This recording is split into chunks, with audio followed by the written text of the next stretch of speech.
आज आमची हांगासर मुख्य जी प्रमुख मागणी असा की आज पळयता आमी की संपूर्ण भारतभरात जवळजवळ 5 कोटीपेक्षा अधिक बांगलादेशी अवैधपणे इल्लिगली भारतात रावता असा अशी आकडेवारी वेगवेगळे रिपोर्ट्स किंवा मीडियाच्या इतर समोर येवपा लागली असा. म्हणजे जवळजवळ देशाच्या एकूण लोकसंख्येच्या 4% लोक आज भारतात इल्लिगल रावतात. जगात असो एकूय देश ना थंय असे इल्लिगली कोण तरी थंय वचून रावू शकता, परंतु भारतात दुर्दैव असा की आज बांगलादेशी आज अशा प्रकारे अवैधपणे रावता असा.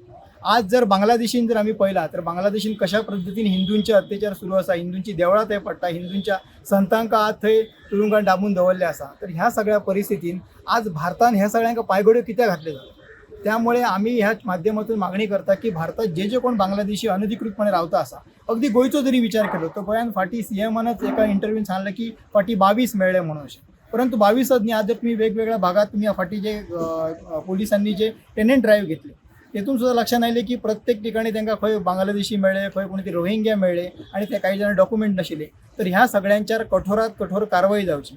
आतापर्यंत जितले मेळ्ळे त्यांच्यावर आतापर्यंत किती कारवाई झाली, त्यामुळे हो प्रश्न उपस्थित जाता. आणि या माध्यमातून आतापर्यंत जे जे बांगलादेशी मेळ्ळे तुमका खबर असतली की बांगलादेश आमच्या म्हापशाचे एक बोडगेश्वराचे देऊळ, ते देवळान चोरी झाली, थंय जे कोण मेळ्ळे ते बांगलादेशी आशिल्ले. वेगवेगळ्या ठिकाणी ATM फोडली गेली, ते ATM फोडल्या उपरांत त्यांची ते जे मेळ्ळे त्यांची इन्व्हेस्टिगेशन झाले, तेतून लक्षात आले की बांगलादेशी असले. वेगवेगळ्या ठिकाणी चोऱ्यो जाता, तेतून सुद्धा अनेक बांगलादेशी फुडें आयले असा.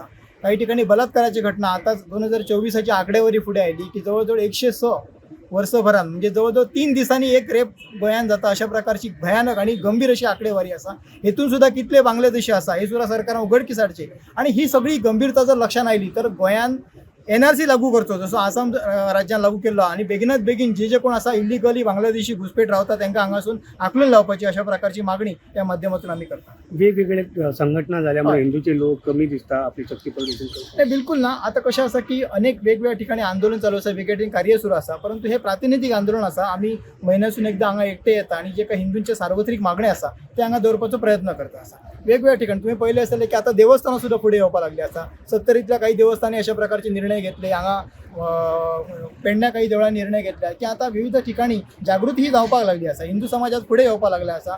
त्यामुळे आम्ही ह्या माध्यमातून ही मागणी करता. Subscribe Prudent social media channel and press bell icon for latest notifications.